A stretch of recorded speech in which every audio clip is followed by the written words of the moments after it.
Welcome to the podcast where passion and purpose collide. We are on a mission to interview women and the occasional token man about how their passion and purpose have collided to create healthy relationships and profitable businesses. I am Elizabeth Denham, and this is Rebecca Monet, and we are founders of the Coterie for Women, a new platform for women, so check us out online. Rebecca, how is everything going? We have not gotten a dating update lately, so I'm curious to know if your roses and thorns might relate to your dating life. So as those of you that have been following, I started online dating about 3 weeks ago now, I guess it's been. And I think there's all of 3 or 4 guys in San Diego County that would be contenders, right? One of which I went... Contender! One of which I went to the beach with and had a picnic with, and he's just the sweetest guy and so thoughtful and so kind, but there's just, that chemistry thing is really not there on my part towards him. Mm-hmm. And that's important. This is so important, right? If you're talking long-term relationship. But the worst part about it, and again, this is only the second time I've seen him when we went to the beach, is he's got these lips that I swear must have been flapping on his motorcycle or something, because they're all dried and cracked and chapped, and every part of me is thinking, oh my gosh, please don't come in for a kiss, right? Because that's got to be like sandpaper. It's just horrible. Does he have a motorcycle? I don't know. I just assumed. How else do you get that chapped? There's got to be air hitting it on a... He's a mouth breather while he sleeps. Maybe he's a mouth breather. Mm-hmm. That might explain the halitosis. That might explain... Oh, that's like a double whammy. It's a double whammy. Yeah. You have those kind of white things that were here, and I'm telling you, I'm like, oh my gosh, please don't come in for a kiss, because I don't think I could do that. Who knows? He might have H. pylori or some kind of crazy something. And I thought, this is all I need right now. So that's my latest in terms of dating updates. Sweet guy, but not going anywhere. So what about your rose? I hope you have something to overcome that with. Oh, actually, I have a great rose. I just found it. Oh, yeah. So, did you know there was a beauty button on Zoom? I did. I'm so mad at you. I really am. I'm so sorry. I owe you something. I kept thinking week after week after week, I'm like, she looks 30 years younger to me, and she's got this beautiful lighting, and do I really look like an old hag? I'm like, what the hell? I have never thought you looked like an old hag. That's why I thought you were already using it. No, now you're just buttering me up. And then Sherry Rose from Restoration One was on our interview, and she discovered it, and she told me about it. But as my business partner for the Coterie, I think you should have told me. Well, and I'm really mad at you. It to everyone I know, so that nobody can be mad that we didn't share. No, I think to whom much is given, much is expected. So we must share now. Is that right? There you go. I love that. So Sherry Rose, you were my rose, because you taught me about the beauty button or whatever it's called. Thank you. I love it. That is hilarious. So how about you? What's your roses and thorn? Well, I have a thorn, and it's the delete button. I didn't tell you this. What happened? It's all okay, so don't panic. But I was starting to edit Jane Plitt's episode, and I was renaming. I go in because it says Zoom 0, Zoom 1, Zoom 2, Zoom 3. So I'm renaming them what our segments are so that I can easily edit and do all that. And the delete button is right next to the rename button. Bad design. Bad design. I was like, that is the worst place for the delete button. And then I started thinking, well, where would you put it? That you don't want anything to accidentally, any of those buttons to delete if you don't want them to delete. So now I'm thinking it should be a whole separate thing off to the side where you could not try to click anything else. Mm-hmm. Luckily, I have it all syncing to my OneDrive, and I was able to go in the recycle bin and restore it. But there was a good 20-minute period where I was panicking. Because That was a good interview. And I didn't want to have to call her and say, can we please redo it? Because I hit Mm, the delete button. no. Thank you, God. I'm so glad you had whatever that recycle thingy Oh was. gosh, I know. And I had never had to do that before. So I had to go Google it and figure it out. And then I just randomly, dumb lucking, filled it out, found it. Ask ask Google. You can learn everything there, Yeah, huh? it was so stressful because I thought, now what am I going to do? That's the rest of the segments we could easily fix or redo if we needed to, but that one, oh, Mm-mm. She humiliation. was brilliant. She was brilliant. Oh, I'm so glad that worked out. I'm so glad that you're technically savvy. Not that savvy if I'm almost deleting her. It was awful. Delete us. Don't delete Jane. Yeah, so I guess my rose is that there's a restoration button. It's a Yes. cycle bin. You can restore it.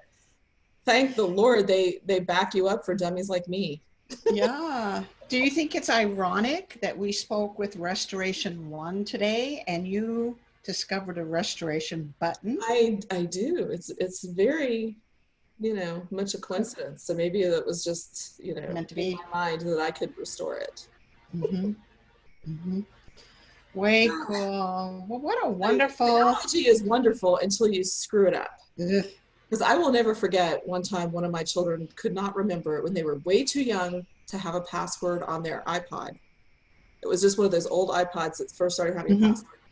And I never let them have one because they couldn't remember it, and I'd have to keep track of it. And some little dummy put the password on, and it took me probably 6 hours to figure out how to unlock that thing and restore it. I'm usually normally very careful about that, but not today. Boom. Boom. Working fast. Boom, boom, boom. Done, done, done. Yes. So Well, all right. Great roses and thorns today. It's just such a wonderful way to look at life, right? It's just to kind of look at what's working, what's not working, and count our blessings. So, but we do have to wrap up because we only have so much time for this segment. So we'll see you on the next Roses and Thorns.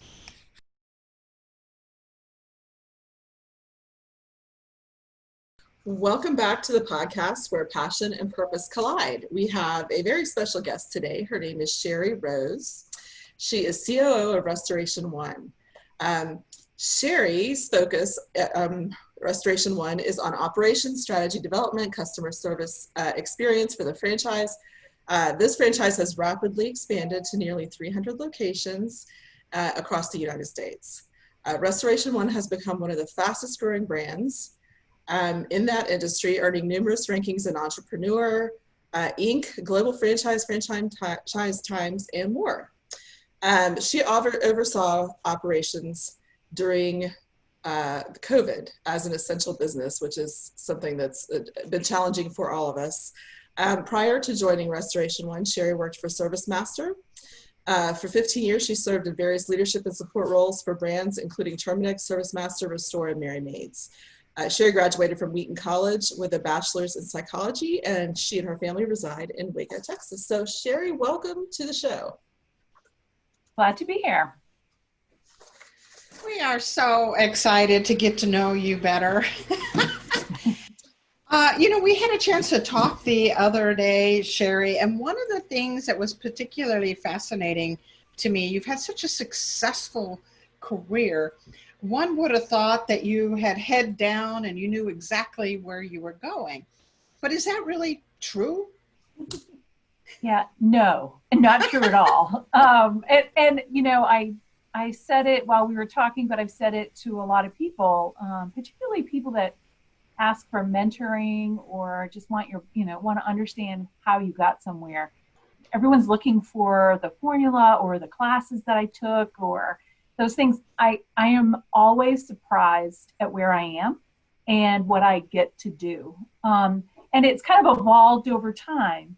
I didn't grow up knowing people that did what I do. I didn't grow up really having lots of interaction with corporate environments. I just grew up in a family business and I thought I was going to be a teacher. So that's where I started.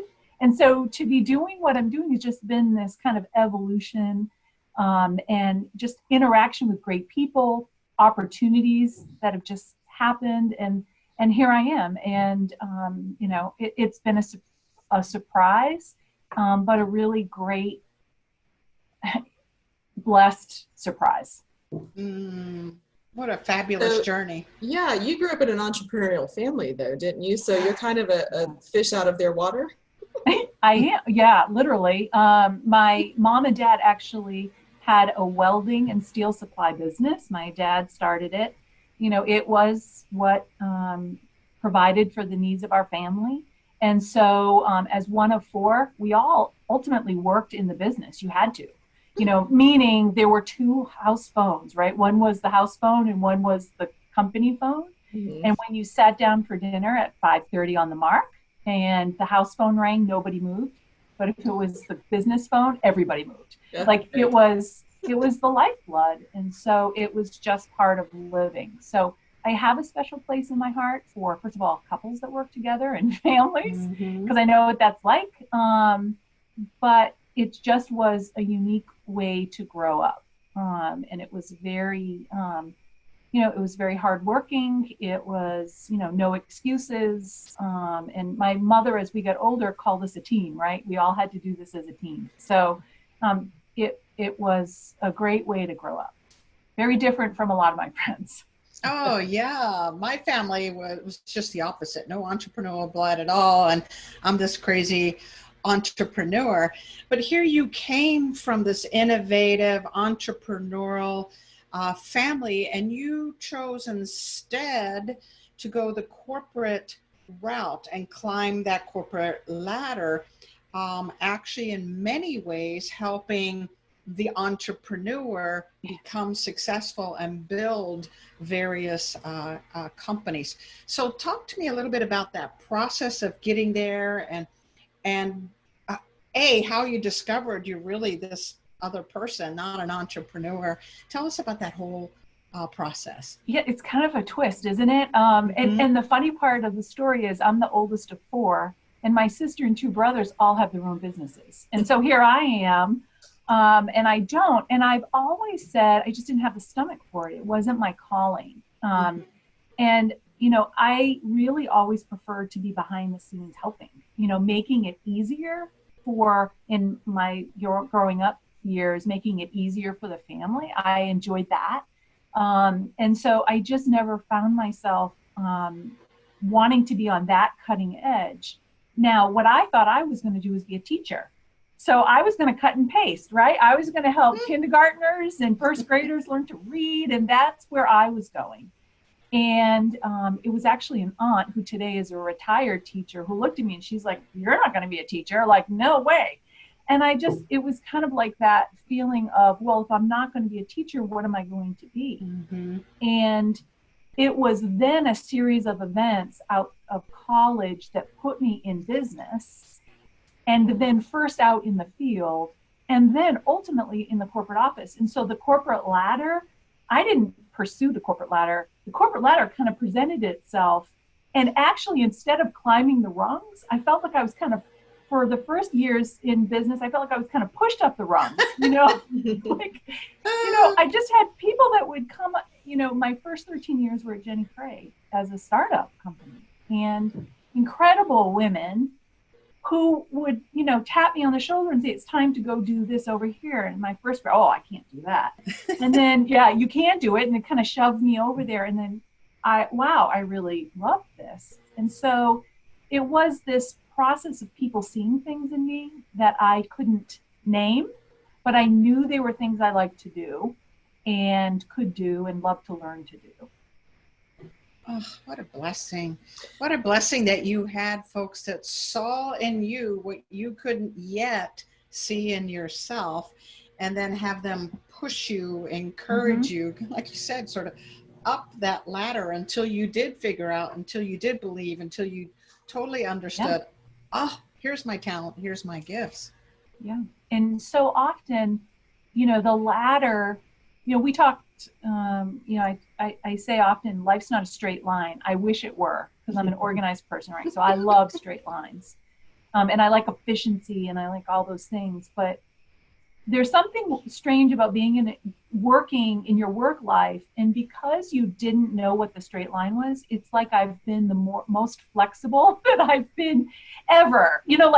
Ask my kids if I'm not that flexible. And yet I feel like I've kind of bobbed and weaved through my career as people have come in and pushed me to do things, as opportunities have opened up. And I either found I really liked them, or it answered a question I didn't like it.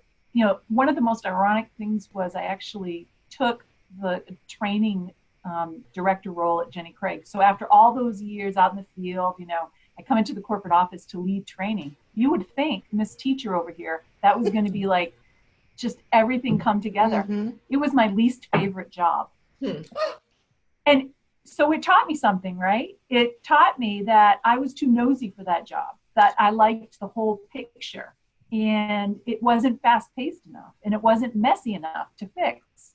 And so here, I was going to cut and paste. Well, maybe I really was never going to do that or be happy long term doing that. Well, and I think that's such an important skill. And when you're young, starting off, you don't know yourself that well in terms of all those things. You don't have enough experience to eliminate things or to see yourself as a different ideal of what you grew up thinking that you were. So I think it's incredibly lucky and interesting that you had women who saw these qualities in you and urged you along, because a lot of times that doesn't happen. People don't want to fool with it, or they don't want to take the time, or they they feel threatened in different ways. So how lucky was that? Kind of a cultural thing there, or were you just really lucky? Well, I think, at Jenny Craig, it was at the startup. I literally interviewed the day they opened the Boston market.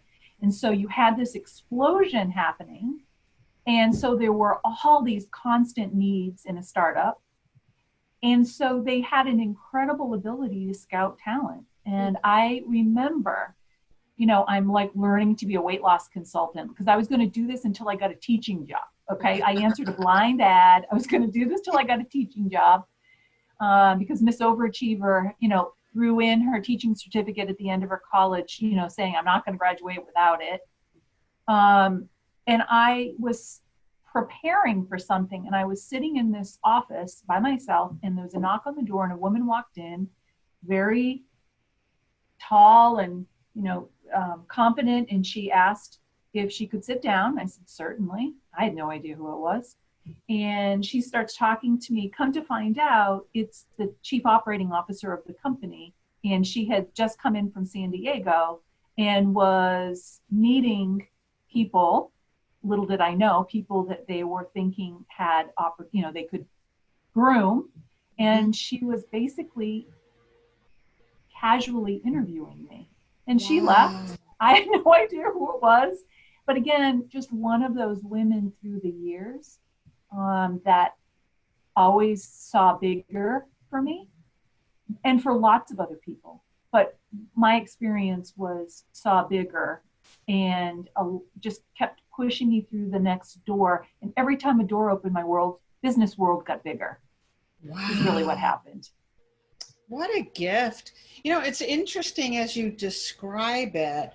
I guess my question to you regarding that, are you doing similar now for others, women and otherwise, in terms of seeing talent, helping them express talent, reaching another level? Has that become part of what you do also now, or is it? One of the things I love to do is build teams. And so part of building a team is seeing people and seeing them today, but also seeing clues of who they can be tomorrow. Out there. Mm-hmm. Yeah. And so I love to do that, because I think that and it can be male or female, that just getting people to either know what they want, but to be able to name what they're good at and accept it. There are so many conversations that I've had, and with myself included, trying to talk yourself into being who you're not, right? Who people think you should be. And it's a little bit about getting a grip on who you are and what you are good at, and building that out.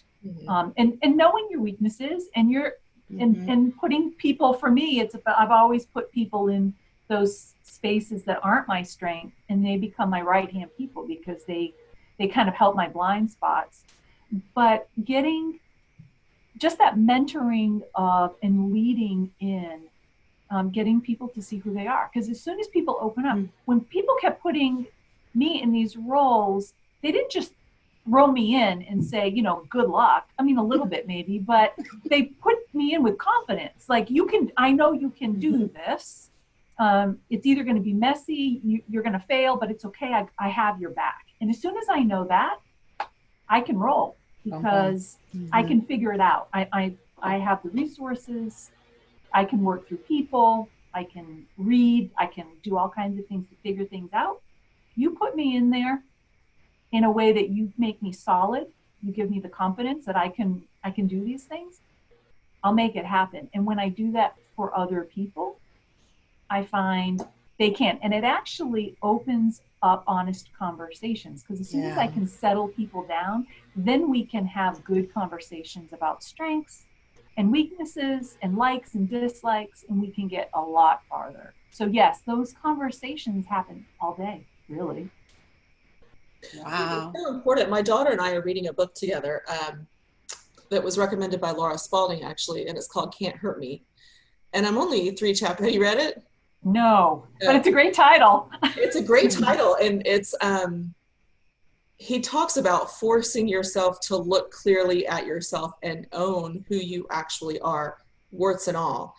And he doesn't say this, but I've started thinking about weaknesses in terms of not being a negative. You know, I think so many of us don't want to admit, oh, I'm not as good at this. Like, I'm not great at the visual parts of things. I'm really good with the words, you know, and that kind of thing. But I think there's a point in life where you don't want to admit those things, especially as you're younger. I think the older we get, the more we're like, you know, I just can't even.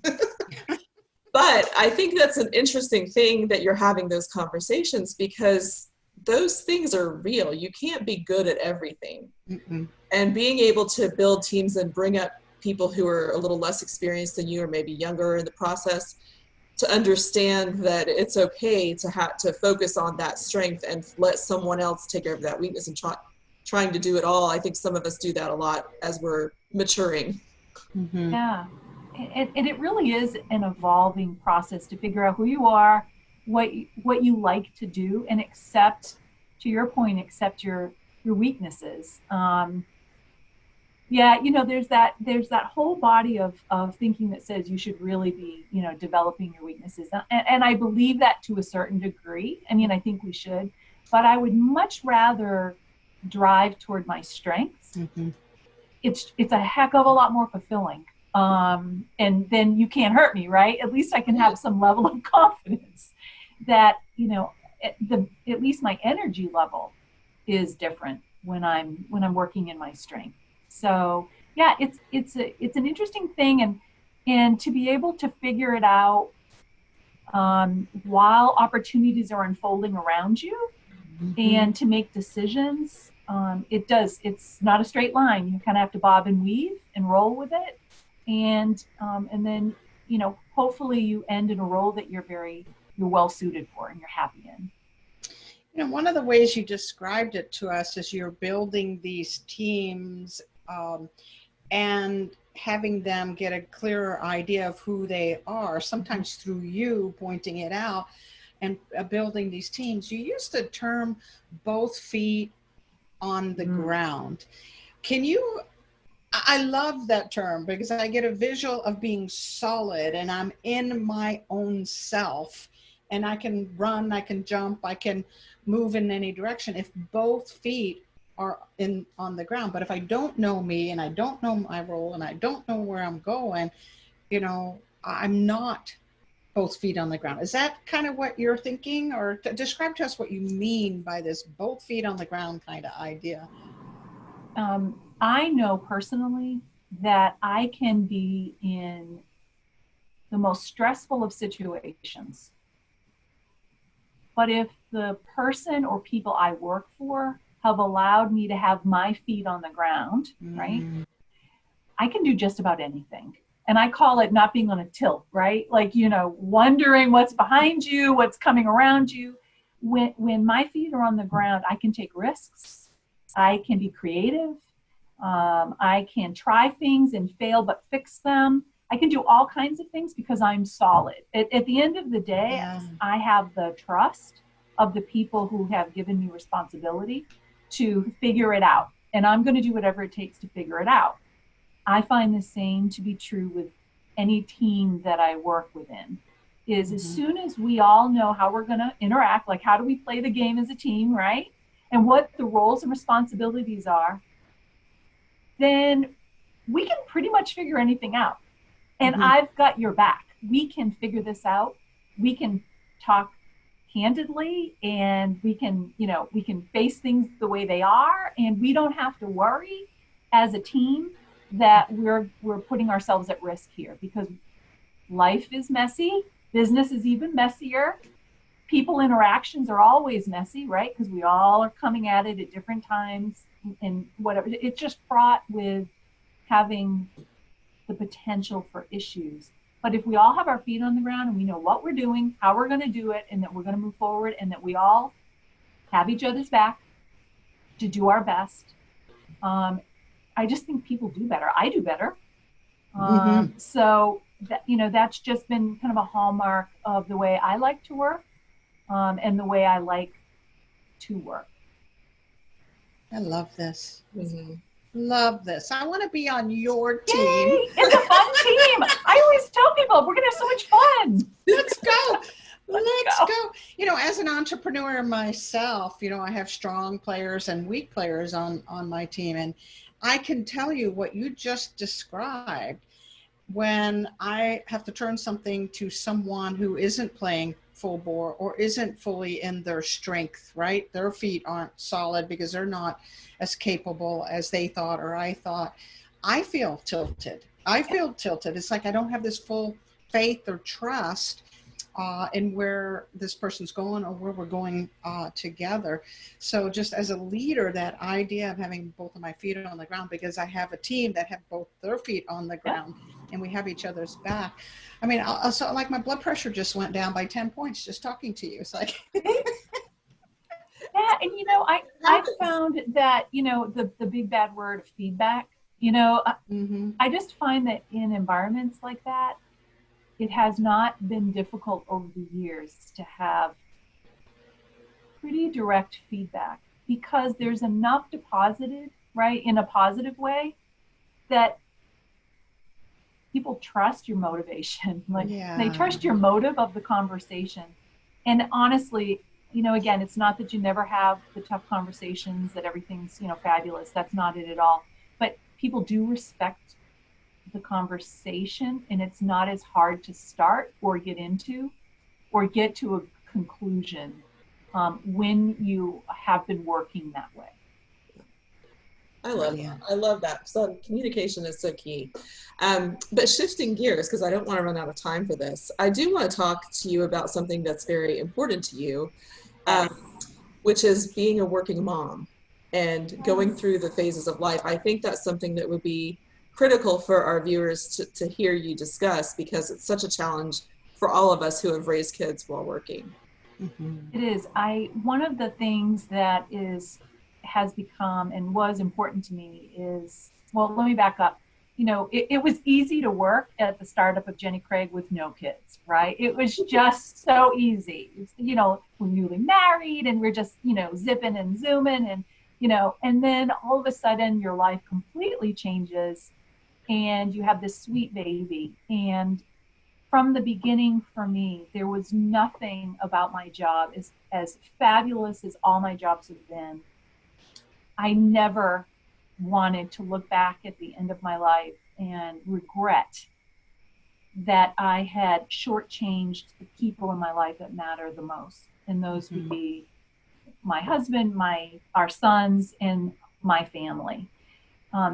Because at the end, it really does, sadly in 2002, my dad passed away, and that we were in California, and that was the reason I left Jenny Craig. I was not going to get a phone call 3,000 miles away and take our little sons and go say goodbye like that.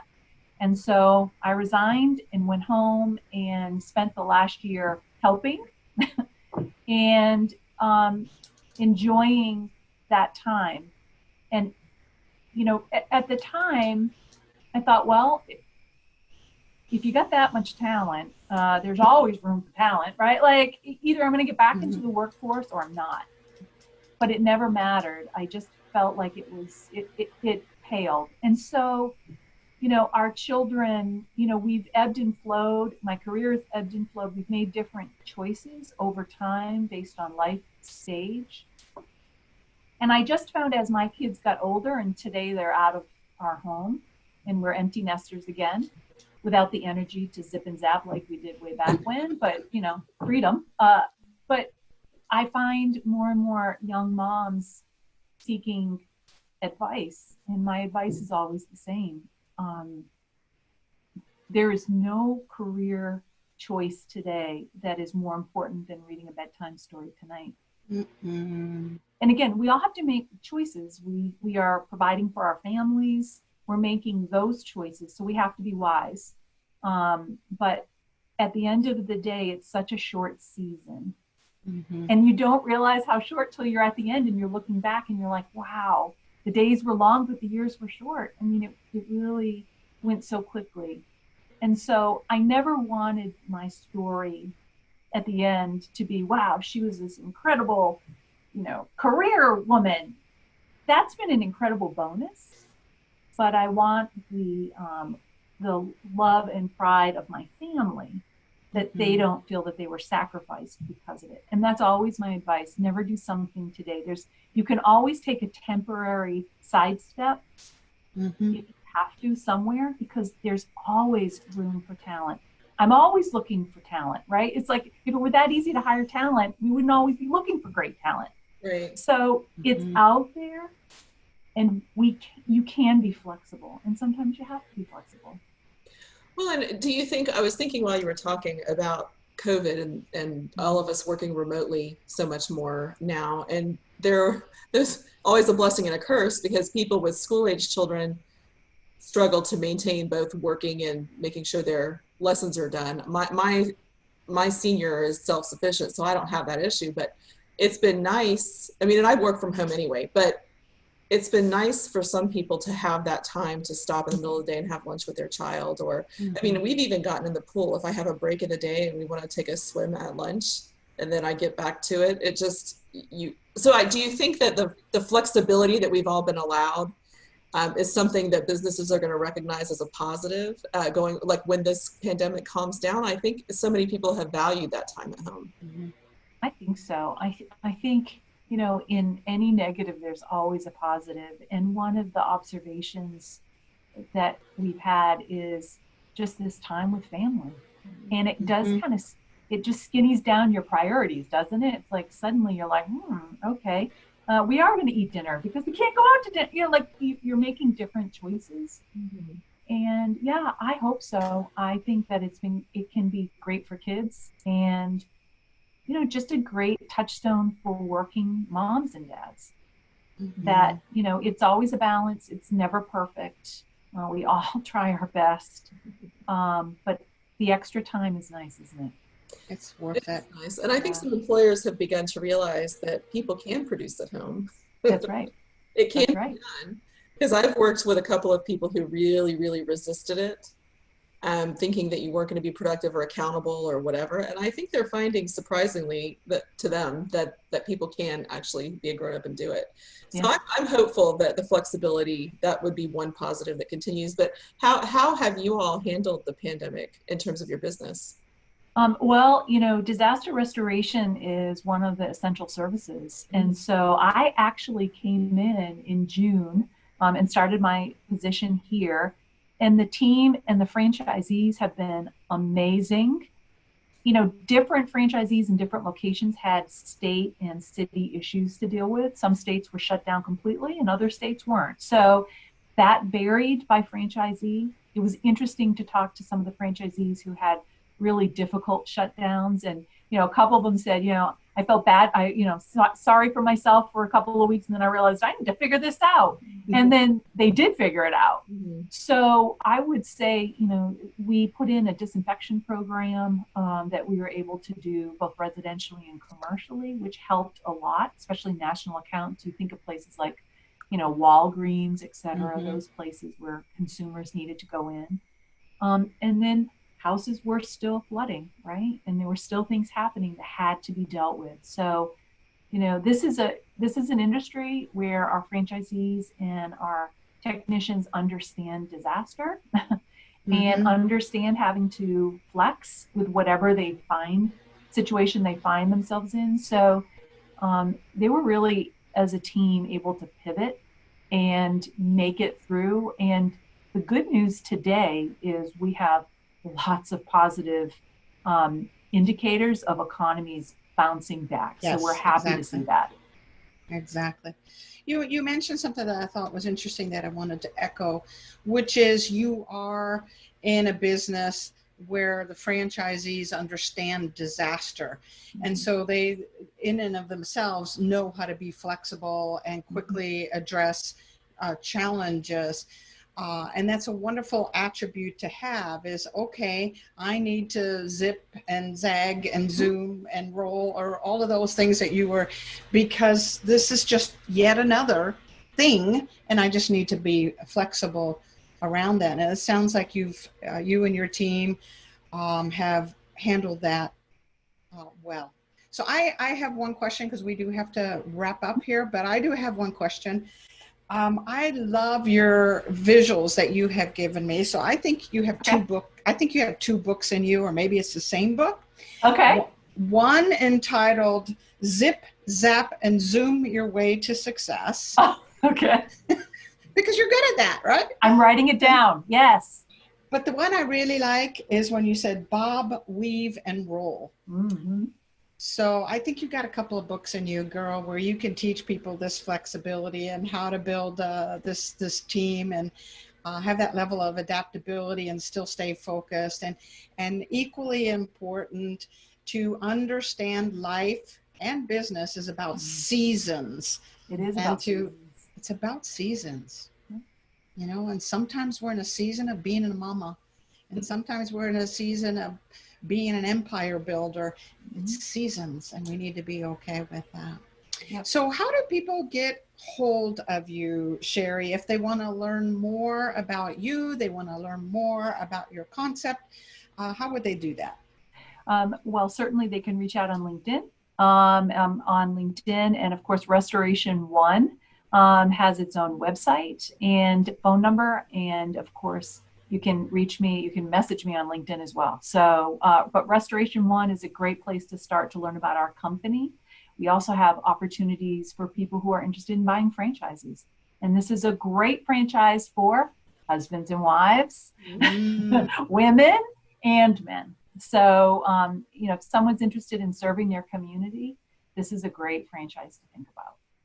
It is indeed. You do good work. You help a lot of people in these individual communities. So you're making a huge difference. All right. Well, Sherry, thank you so much for your time. We've so enjoyed talking to you. And I think there's a lot of things we can pull out to learn as we go forward. And good luck dealing with the rest of the pandemic. I know. Hopefully it will go by soon. But we will be in touch with you again soon, I'm sure. Thank you so much. Thank you both. Sherry. Bye now. Bye.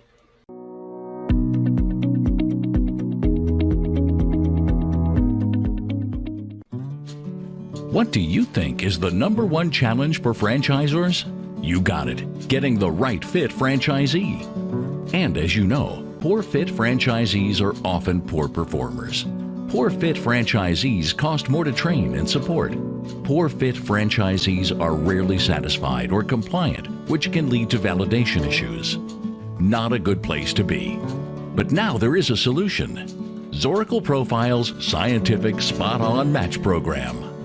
Working with top broker groups in franchising, Zoracle has created a platform that scientifically matches the broker's candidate to the right fit franchise brand. Spot On Match predicts the compatibility, performance, and viability of a prospective franchisee. Spot On Match gives the franchise development team a data-driven and scientific approach to selling franchises.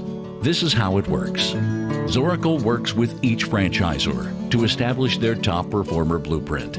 This research assesses current franchisees to determine the key psychographic indicators that separate high performers from mid to low performing franchisees. The final result of the research is the brand's Eclipse report, which compares prospective franchisees to a franchise system's high performers. Finally, brokers are running a spot-on profile on each of their franchise prospects. These profiles are then scientifically bumped up against the franchisor's high performer algorithms, and the match process begins. Dashboards are built for the franchisor and the broker to make sure the process is smooth and trackable. Right Fit matches instantly. Find out how you can be a spot-on match member. Save time. Stop guessing. Start matching. Call Zoracle Profiles.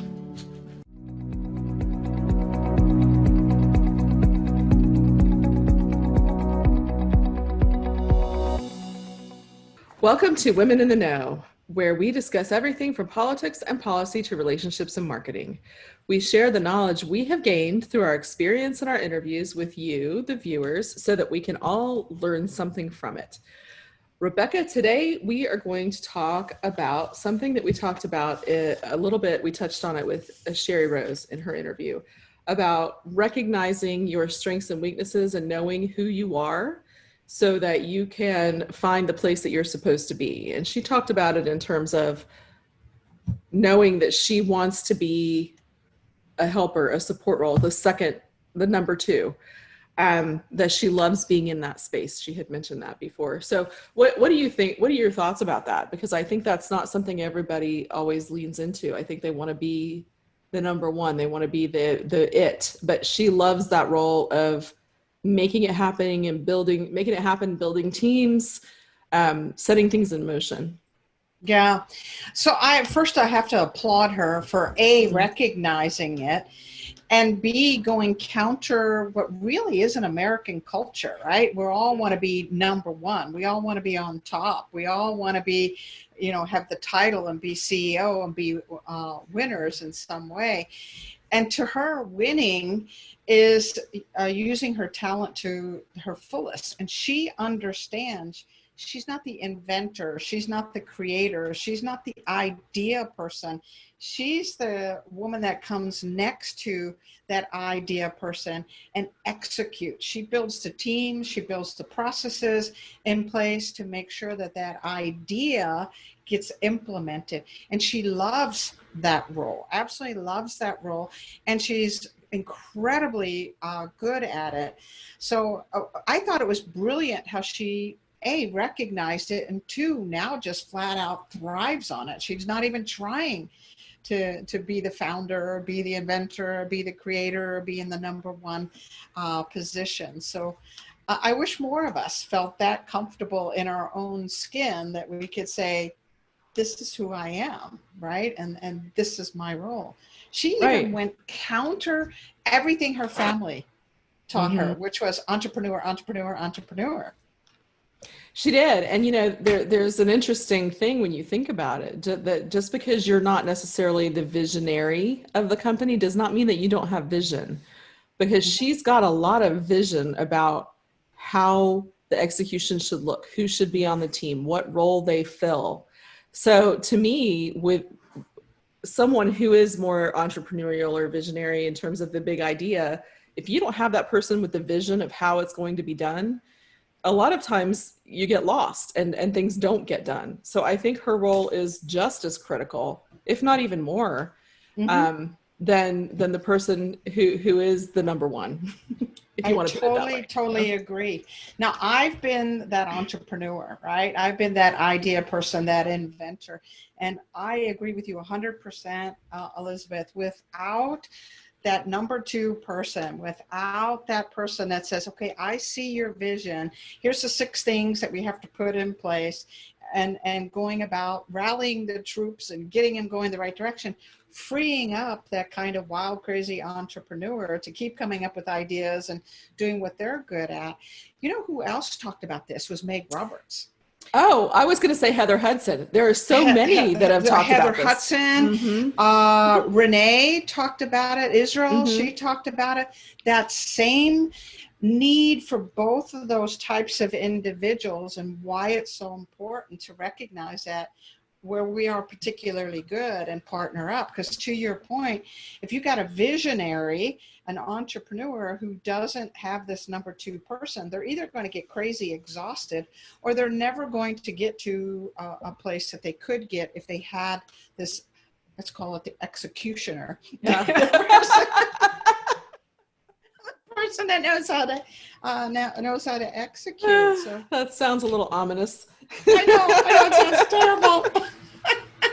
But I think it's true, and I think that it doesn't need to be discounted as a secondary role. You're not really the number two. You're just an integral, different facet coming in with a different kind of vision, I think. So I think it's fun to talk to somebody who knows exactly where they belong. My favorite type of interview is someone who is doing the job they're meant to do, and they get so excited to talk about it, and they have it all thought out. And you don't have to ask a lot of questions because they understand who they are, how they accomplish things, and where they're going, which I think is just, it's a fun thing to watch. It's so fun. And the second part about that, she wasn't just good at it for herself. She could see it in others. She was Sherry Rose of Restoration One. For those of you who don't know her, look her up. She could recognize the talent in others, and she knew how to bring it out. So it's a wonderful gift she has personally, and then also that she gives to others. Absolutely. So exciting. Women just kicking butt out there. Yeah. So I think in the comments, people should tell us, are you the visionary, or do you have the vision? Are you the executioner? Right. Visionary, executioner. Yeah. Which are you? Dreamer, guillotine runner. There you go. Got it. All right. I love it. So make your comments. Make sure to subscribe, of course, also. And we'll see you next week on another Women in the Know. All right. The Franchise Woman is a bi-monthly digital magazine that empowers women as they navigate the franchising industry by providing relevant news, tools, advice, and inspiration. We are a resource for women who are seeking to own their own businesses, improve their existing businesses, find creative solutions, and take advantage of franchise opportunities. We feature women in the business who best exemplify our ideals and have something to teach our readers. In addition to our exclusive articles relating to the female entrepreneur, we also feature brands that are geared for women. Women have become the fastest growing sector in business ownership and have become a powerful, influenceable force fueling the economy. The Franchise Woman will give you the news that is relevant to you to help you navigate the path of successful franchise ownership. By women, for women, and about women. We are the Franchise Woman. Join us today at www.thefranchisewoman.com. Welcome to Ask Beck and Liz, where no topic is off limits. We want to answer your questions about business, life, and everything in between. So all you need to do is send your questions to ask@beckandliz.com. That's ask@beckandliz.com. So our question today, Elizabeth, is around how you and I handled being moms and also career people.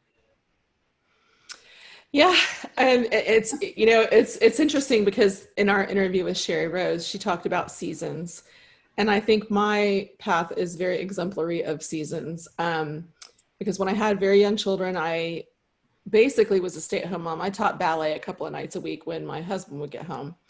And then when I went back to work, I couldn't go back to work in the beginning because I got a divorce at the same time my son began having seizure disorder.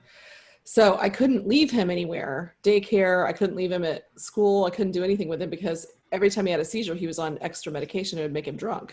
So I couldn't really go to school drunk, nothing crazier than a drunk 2-year-old. So it took me a while to get my footing. And then when I went back to work, my dad needed somebody in his disability department. So I did that for 8 years, and I was able to work when they were in school. And I would get them after school, do their afternoon things, and then I would work again at night at home. So I was able to navigate it in a way that worked for my family, because I was a single mom for all those years.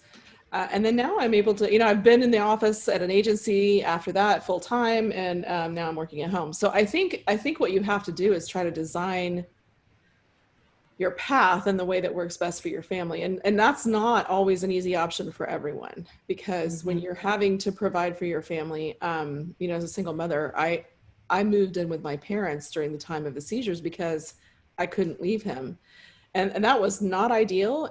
I was thankful that I had that opportunity, but it's a kind of a humiliating experience. I was 33 or 34, something like that. And I lived with them for about 3 years, but it was a necessary thing in order to take care of my sick kid. I'm grateful for that, but that's, not what I would have chosen from so many different levels. Of course not. Yeah. I think you have to give yourself the grace to have the seasons that Sherry talked about, and to be able to accept that right this minute might not be exactly what you want, but there's still time. So, and now that my kids are older, it's a much easier time to be starting basically, 2 new endeavors with the magazine and with the coterie and with the podcast. I mean, I couldn't have done this 5 or 10 years ago. Right. So how have you, because you were a single mom with younger children as well. I divorced when my kids were 1 and 3 and didn't have family or any kind of financial support during that time. So this season of being a single mom, because I chose not to remarry, just didn't want to bring a stepfather into the children's lives. So I was a sole support. I was in California. It's just me and the babies. Family were all over the world. I wished at the time I could have seen it as a season. Yeah. But it felt like it was forever. And I wished I would have had a Sherry Rose in my corner saying, you're going to get through this. This is temporary. And also it was a time pre-internet, right? Where you still had to go to an office for a job. So I was working 3 jobs raising children and finding time to juggle for the children. It was just not fair to them. And of course I was kind of worn out because of it. Today, I think women have more choices because we can work remotely. There's many things we can do out of our own home while the baby is napping or children are in school. But when I was raising children, those options weren't available. You went into an office or you did whatever, but it was not at home to do that. So it's a lot of regrets. I have a lot of regrets about those years because my children didn't get my undivided attention. And when they did, it was at the mercy of making a livelihood. Yeah. So I learned, and this is a sick thing to have to learn, and it's a habit I still have. I learned to do my work after they were in bed. So I frequently would go on just a handful of hours of sleep because I'm working at midnight, 1, 2, 3 o'clock in the morning.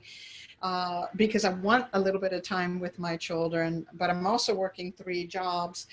And so I got in this bad habit, even after they're grown and now they're off having their own children, of working kind of crazy hours. So I loved what Sherry had to say, to say it's a season. It's a season. And you're going to get through it. And there might be some compromises that have to happen, but the children are worth all of those kinds of compromises, just like you did with, moving in with your parents and seeing to it that your son was taken care of. That was a priority at that time. Yeah. And we suffered financially. And we I suffer career-wise. I didn't have a clear path at that point. My life was so disrupted. I remember being very angry that my life was changed by my divorce without my permission. Yeah, yeah. I mean, sometimes these choices are kind of thrust upon you and you wouldn't have chosen them, and I think so many of us, men and women, get into situations like that, and you just have to do the best you can. One of the things I always used to say to myself is that you can only do the best you can do, and on some days it's survival, and on some days it's just stellar. And both are okay. Like on the survival days, you just be glad you got through the day. And then every now and then you hit a stellar stride and you're just killing it and everything's going well. And then you recognize those moments for what they are and then keep aiming for those. Absolutely.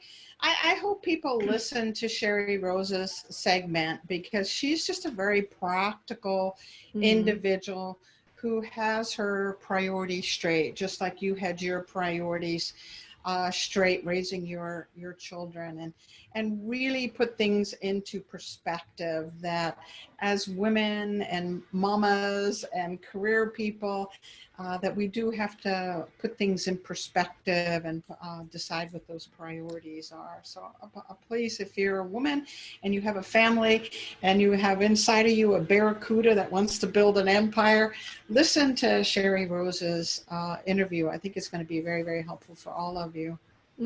I agree. And don't beat yourself up because kids are resilient. We all screw up. It's amazing all of our kids don't end up more screwed up. But they can recover from things. Even if you make a mistake, it's not the end of the world. They will get through the season with you. I think you just all have to bind together as a family and push through it. Absolutely. It's funny. I was talking to a friend of mine who took care of his daughter's baby. She was a single mom while she was in the military. She was gone for a year. She was deployed for a year, and the grandfather took care of the baby. And it was so fascinating to listen to that story that the child did just fine. Right. And it was loved. It went through whatever it went through. Mama came back and they went right on with life as if it was normal. But when we're career people and our careers are in our local town or whatever, somehow we think we're supposed to be perfect. But there are many careers like the military where parents are separated from the children for long periods of time, and they do just fine. Yeah. Agreed. Okay. So, all right, guys, thank you again for joining us today where passion and purpose collide, profits are made, and relationships are forged. This is Beck and Liz signing off and wishing you another purpose-filled and profitable week.